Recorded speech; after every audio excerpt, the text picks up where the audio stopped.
you might be thinking that this looks different. Usually I have the D&D art in the background because today's going to be a different video.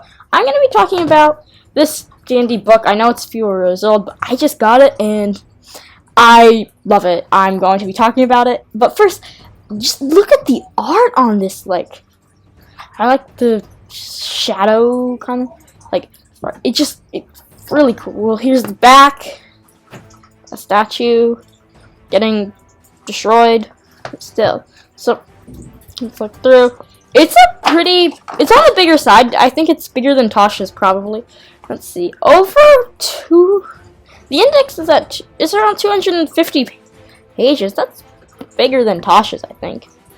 So, definitely good. So, this says, like, Welcome to Theros, which I think just talks about the plane of Theros, which is a Magic the Gathering, I believe, setting originally, but this is D&D. We played Dungeons and Dragons, not Magic the Gathering.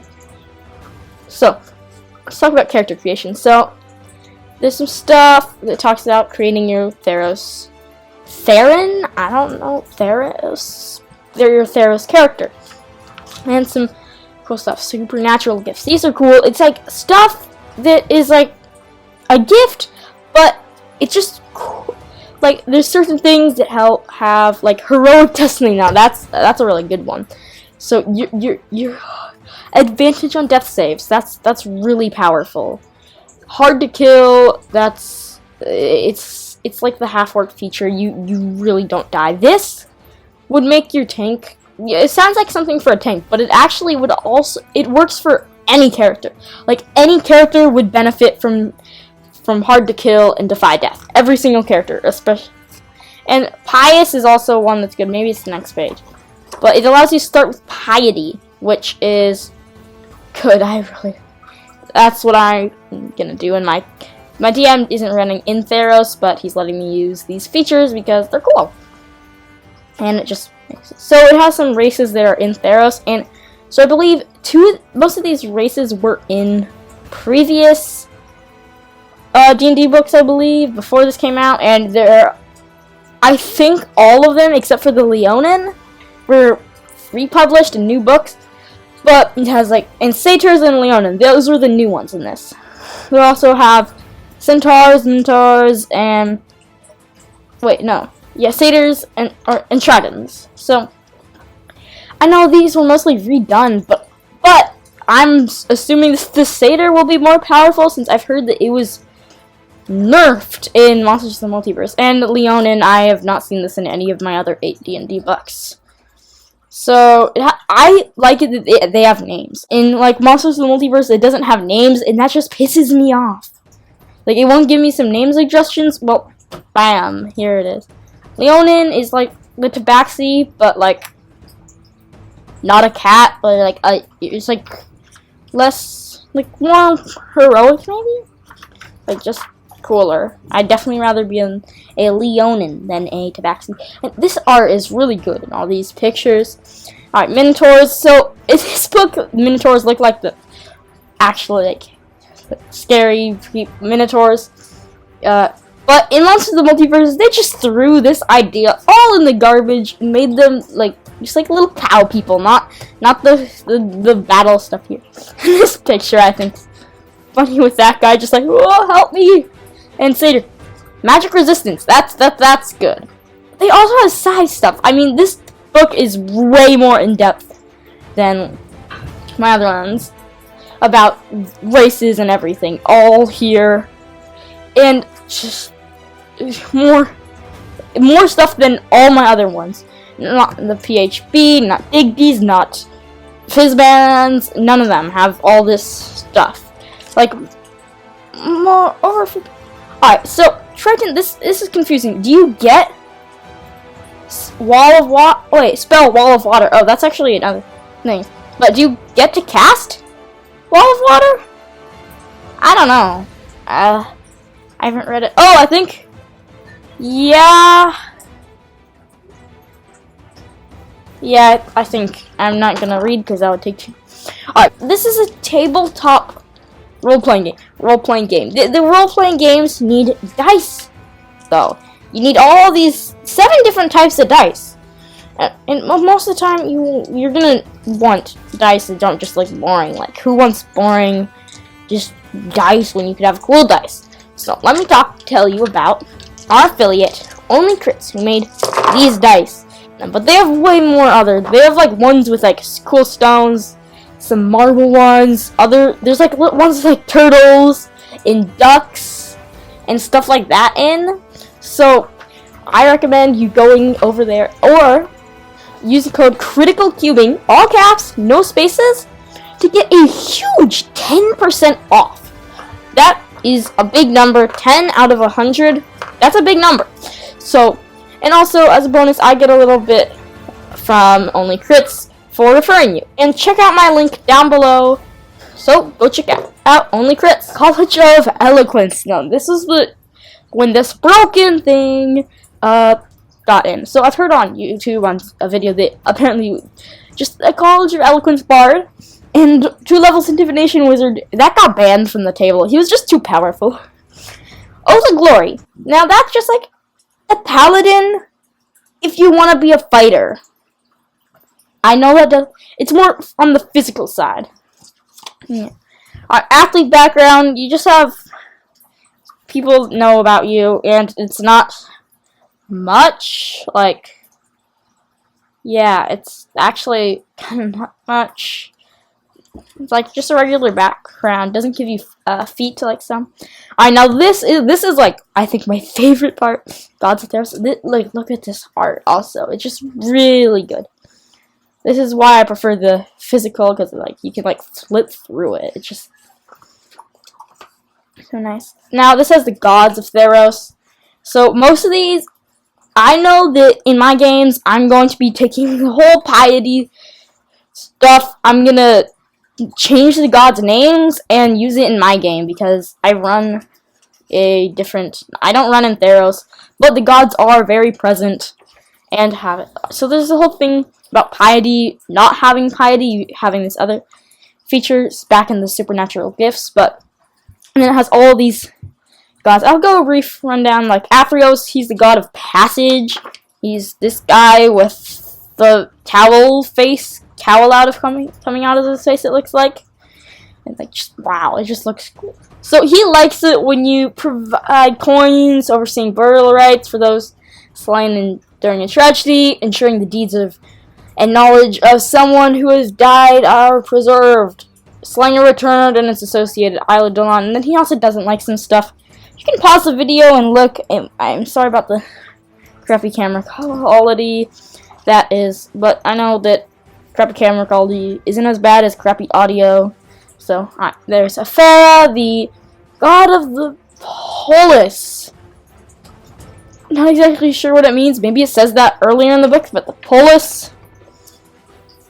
Or Erebos. This is definitely one I'm going to be using. It's going to replace... I actually talked about this to my players today.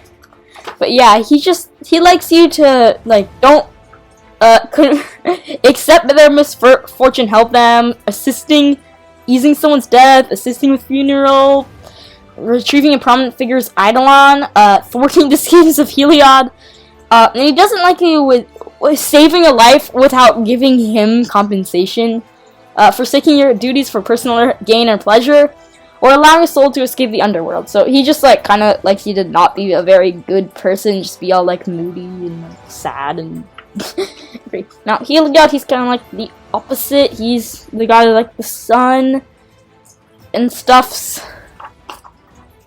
But yeah, I was gonna use him, except that his stuff doesn't for my personal character. But I feel like he kind of combines Heliod and Iros, the god I worship. And then he gives some stuff. He likes you to just be like law and just.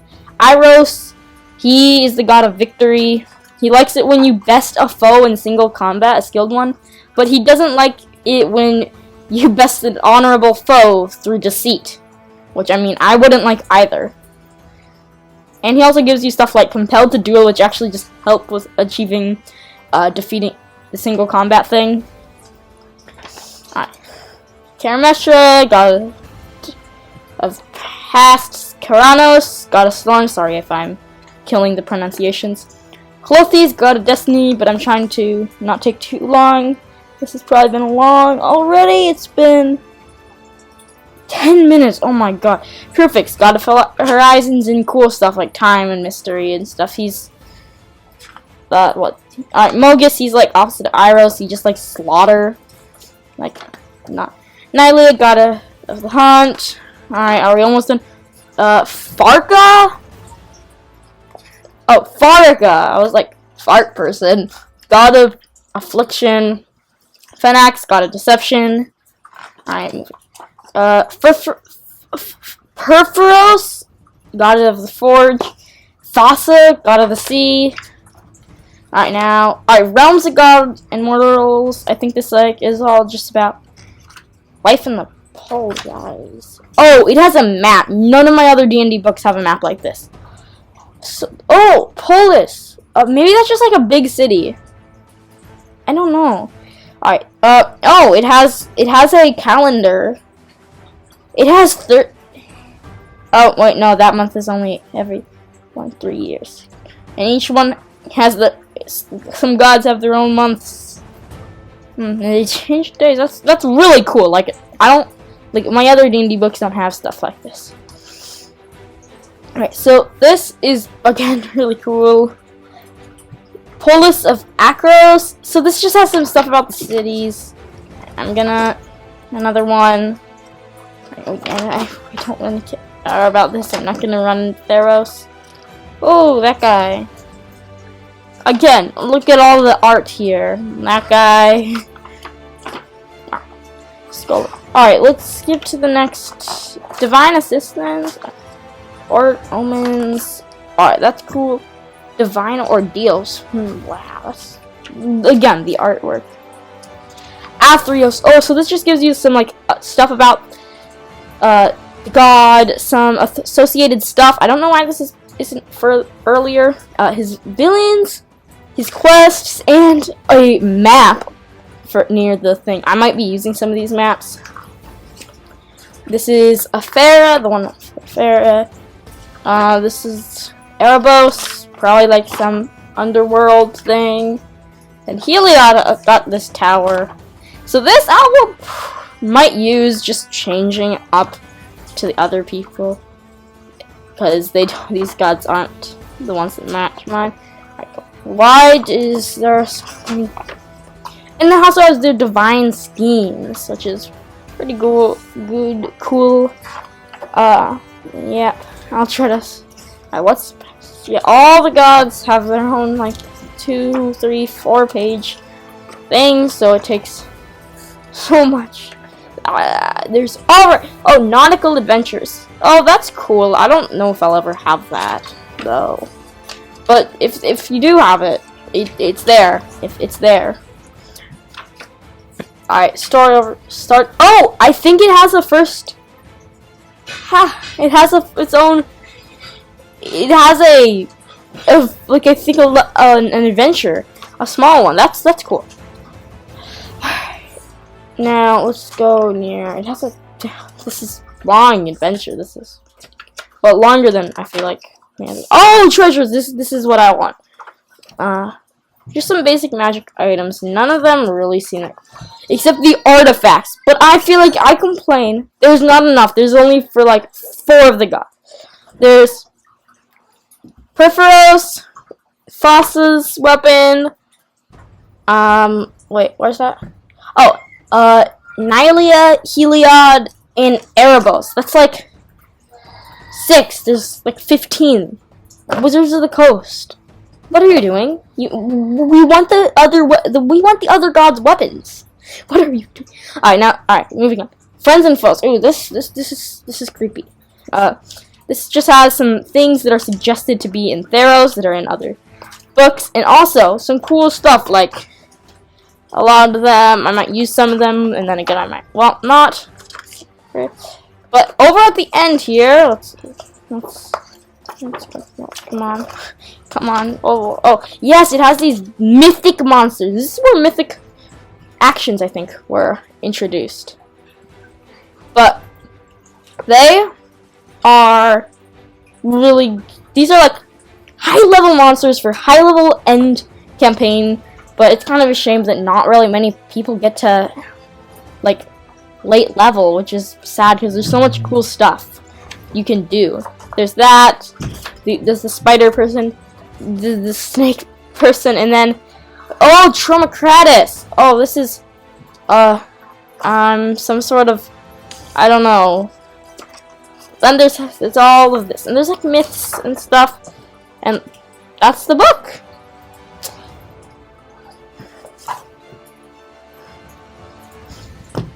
Yep, Mythic Odysseys of Theros. I think it's a great book. What have I been recording for?